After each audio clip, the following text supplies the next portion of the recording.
लेकिन चच्चू बहक गए, फिर खा गए गच्चा। ही भाग जाएगा तो पाताल से भी उसको निकाल करके लेके आएंगे और सजा दिला देंगे। अखिलेश यादव के चच्चू बहक गए हैं और गच्चा खा गए, ये बात योगी आदित्यनाथ ने विधानसभा के अंदर क्यों बोली। साथ ही साथ आज आपको मैं इस रिपोर्ट में यह भी बताऊंगा कि योगी आदित्यनाथ को धमकियां कहां से मिल रही हैं, बम से उड़ाने की धमकी कहां से मिली है। साथ ही साथ ये भी आपको बताऊंगा कि योगी किसको घर से पकड़कर बाहर निकालने की बात कर रहे हैं और योगी ने सदन में महिलाओं को लेकर क्या बोला और महिलाओं को क्या उपहार दिया। नमस्कार, मैं हूं वैभव दीक्षित। देखिए, योगी आदित्यनाथ आजकल पूरे फॉर्म में नजर आ रहे हैं। जहां अखिलेश यादव एक तरफ उनके ऊपर लगातार सवाल खड़े करते हैं, लगातार एलिगेशंस लगाते हैं, लेकिन योगी आदित्यनाथ अपने तेज तर्रार जवाब से अखिलेश यादव को जवाब दे रहे हैं। कल सदन में भी कुछ ऐसा हुआ जब बिना शिवपाल यादव और अखिलेश यादव का नाम लिए उन्होंने शिवपाल यादव पर प्रहार किया। हम मना नहीं कर रहे हैं, मैं तो आपको धन्यवाद दे रहा हूं कि आप कुंभ में गए, 13 में आपको जाने नहीं दिया। हमने इस बार मना नहीं किया, क्योंकि जो मेरी आस्था थी वही आपकी भी आस्था है। लेकिन चच्चू बहक गए, फिर खा गए गच्चा। और चाहते थे लेकिन किस मुंह से जाएं, इसलिए चूक गए और पुण्य से भी वंचित हो गए। तो आपने सुना कि कैसे शिवपाल यादव योगी के निशाने पर आए। अब कल सदन में दरअसल हुआ यह कि सबसे पहले उन्होंने टारगेट किया समाजवादी पार्टी को, फिर उनके निशाने पर आए शिवपाल यादव और उन्हें टारगेट किया गया। अब बात आई घूम फिरा के लखनऊ में जो अंसल का एक बवाल चल रहा है, अंसल प्रॉपर्टीज का, वहां पर योगी आदित्यनाथ के बहुत तीखे तेवर देखने को मिले। वही अंदाज जिसके लिए योगी चर्चित हैं, वही तरीका जिसके लिए योगी चर्चित है पूरे देश में, पूरे प्रदेश में, क्योंकि उनका जो एक फॉर्मूला है काम करने का वो है शासन प्रशासन को मजबूत रखना, जो कि साथ साथ में उस बात का ये भी ध्यान रखते हैं कि कोई भी धांधली ना करने पाए, कोई भी भ्रष्टाचार ना करने पाए, कोई गुंडई माफियागिरी ना करने पाए। अब एक मामला निकल कर आता है लखनऊ में अंसल का, जहां पर कई लोगों ने एफआईआर दर्ज करी है और प्रदेश भर में अलग अलग जगहों से एफआईआर हो रही है। 50 से ज्यादा एफआईआर की जा चुकी है अंसल पर। उस पर योगी आदित्यनाथ का बहुत तीखा तेवर देखने को मिला और उन्होंने कहा कि भाई साहब, चाहे जहां हो पाताल चले जाएं, वहां से खींचकर उनको निकाल लाएंगे। एक बार सुनिए अंसल पर योगी कैसे गरजे हैं। ये अंसल तो आप ही की उपज थी, आप ही के समय में उसकी सारी इलीगल मांगों को पूरा करके निवेशकों के साथ और होम बायर्स के साथ धोखा हुआ है। ये सब समाजवादी पार्टी के समय में सारे काम हमारे सामने, हमने कभी उसको ध्यान को नहीं किया। आपने उसके लिमिट को बढ़ाया था, हमने उसको घटाया था और शिकंजा कस करके आज उसको इस स्थिति में पहुंचा देंगे कि अगर एक भी होम बायर के साथ धोखा किया तो सारी प्रॉपर्टी को भी जब्त कर लेंगे। किसी होम बायर के साथ खिलवाड़ नहीं होने देंगे।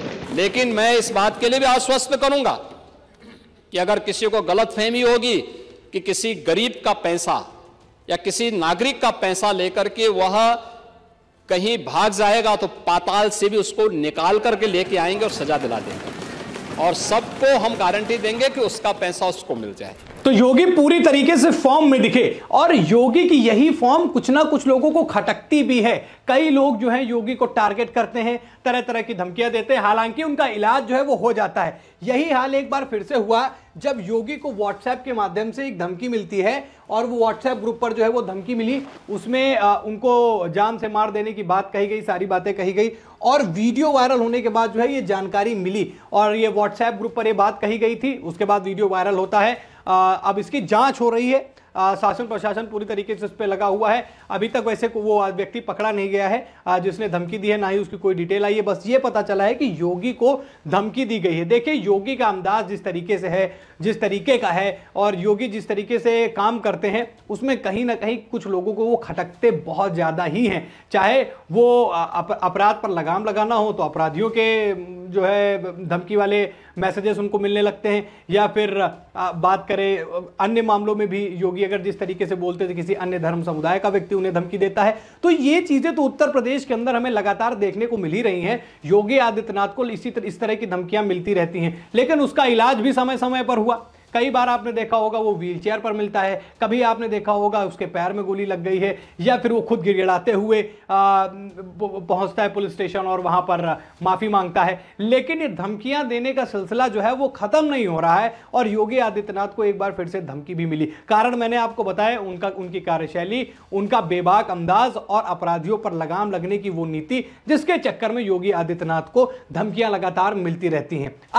अब एक बार आपको आज वो बात बताता हूं जो महिलाओं के लिए बहुत जरूरी है, छात्राओं के लिए बहुत जरूरी है। योगी ने सदन में न सिर्फ अंसल और शिवपाल यादव और अन्य बातों पर भी ध्यान दिया, उन्होंने महिला सशक्तिकरण पर भी बात बोली और छात्राओं को एक बढ़िया गिफ्ट भी दिया है। अब वो गिफ्ट क्या है वो जान लीजिए। दरअसल सदन में जब कार्रवाई चल रही थी, जब बातचीत चल रही थी, तो उन्होंने बताया कि बजट में इस बार छात्राओं और महिलाओं के लिए कुछ बेहतरीन व्यवस्था की गई। व्यवस्था क्या है, चलिए आपको एक एक करके बता देता हूं।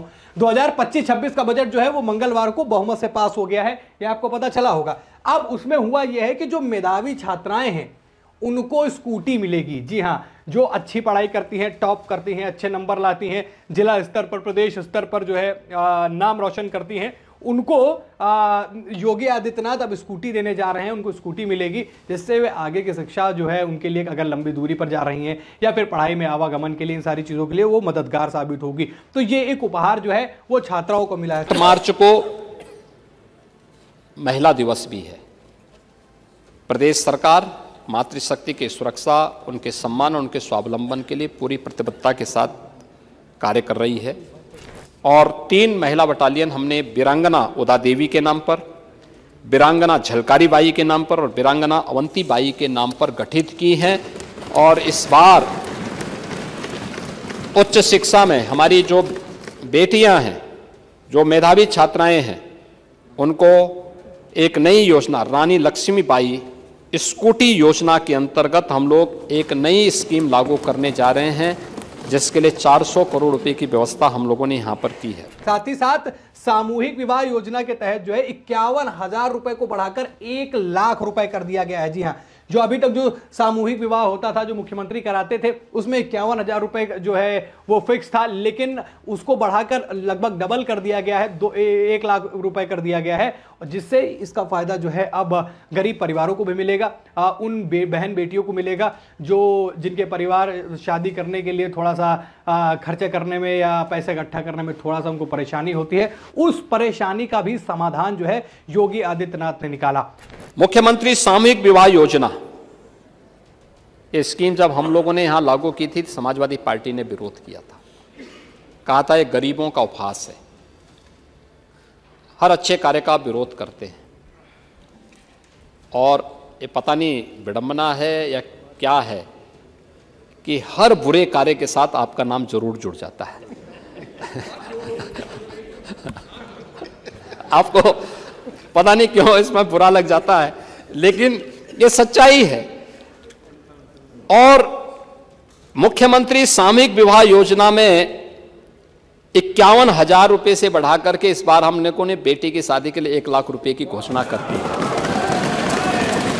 अब ये 3 खबरें जो थी कल योगी आदित्यनाथ की थी, जो मैं आपको बता रहा हूं, और उसमें सबसे मेन पॉइंट अगर मैं देखूं तो शिवपाल यादव को घेरना, उसके बाद अंसल पर जो जिस तरीके का विवाद चल रहा है उस पर योगी की प्रतिक्रिया, जो ये दिखाती है कि योगी आदित्यनाथ की तीखी और पैनी नजर वहां पर है। अंसल वाले मामले की बात करें तो अखिलेश यादव ने एक इल्जाम अखिलेश यादव समाजवादी पार्टी पर यह लगाया, अखिलेश यादव पर यह लगाया कि जो अंसल प्रॉपर्टीज है वो समाजवादी पार्टी के समय पर आई, उसके बाद लखनऊ में उसने काफ़ी काम किया, सोसाइटीज़ बनाई और किसानों की ज़मीनें ली, बहुत सारे ऐसे मामले वहाँ से निकल कर आए, कई लोग मालामाल भी हुए। लेकिन अब उसमें से एक घोटाले की बू आना शुरू हो गई है, घोटाले की खबर आना शुरू हो गई है। लोग लगातार 50 जो है लगभग FIR दर्ज कराई गई है, उस पर योगी आदित्यनाथ की तीखी प्रतिक्रिया आई है और अखिलेश यादव को उससे जोड़ते हुए उन्होंने समाजवादी पार्टी को भी घेरा। शिवपाल यादव वाली बात पर अगर मैं आऊं तो देखिए 2027 में उत्तर प्रदेश का विधानसभा चुनाव होने वाला है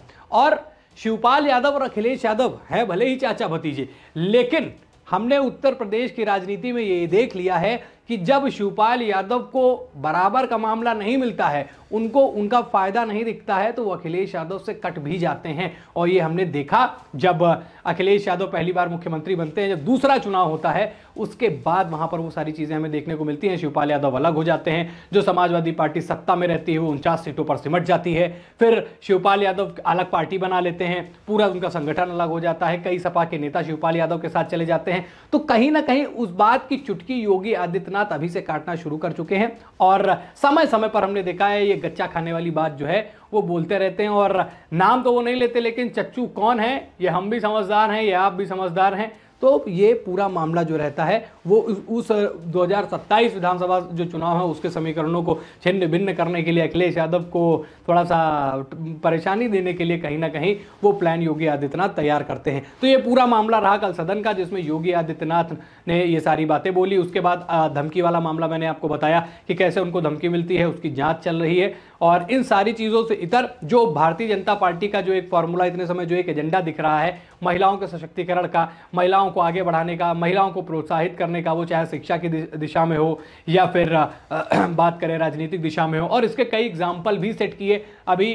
दिल्ली में रेखा गुप्ता को जब सीएम बनाया गया तो इस बात का साफ तौर पर असर दिखा कि बीजेपी महिलाओं के लिए क्या सोच रही है। वो आरक्षण बिल की बात हो, वहां पर भी बीजेपी बड़ी तेजी से काम कर रही है। और अब जो बीजेपी अपना राष्ट्रीय अध्यक्ष देख रही है उसमें भी कहीं ना कहीं दक्षिण की जो नेत्रियां हैं उनके भी नाम आ रहे हैं। और हो सकता है कि भारतीय जनता पार्टी को एक ऐसा फीमेल लीडर मिले जो उनकी पार्टी को लीड करे, उनका राष्ट्रीय अध्यक्ष बने। तो ये पूरा मामला रहा। योगी आदित्यनाथ को धमकी जो मिली है उसका इलाज क्या होगा ये आप हमसे कमेंट में बता सकते हैं। और क्या वाकई अखिलेश यादव के चच्चा गच्चा खा सकते हैं, और अंसल प्रॉपर्टीज पर योगी आदित्यनाथ की अगर ये पैनी नजर बन गई है तो क्या अंसल के लिए अब ये मुसीबतों वाला समय आने वाला है? आप अपनी राय हमसे कमेंट में बता सकते हैं। खबर में इतना ही। वीडियो को लाइक और शेयर करें, चैनल पर नए हैं तो चैनल को जरूर सब्सक्राइब करें। फिर मुलाकात करेंगे एक नई खबर में। इस खबर में इतना ही। धन्यवाद।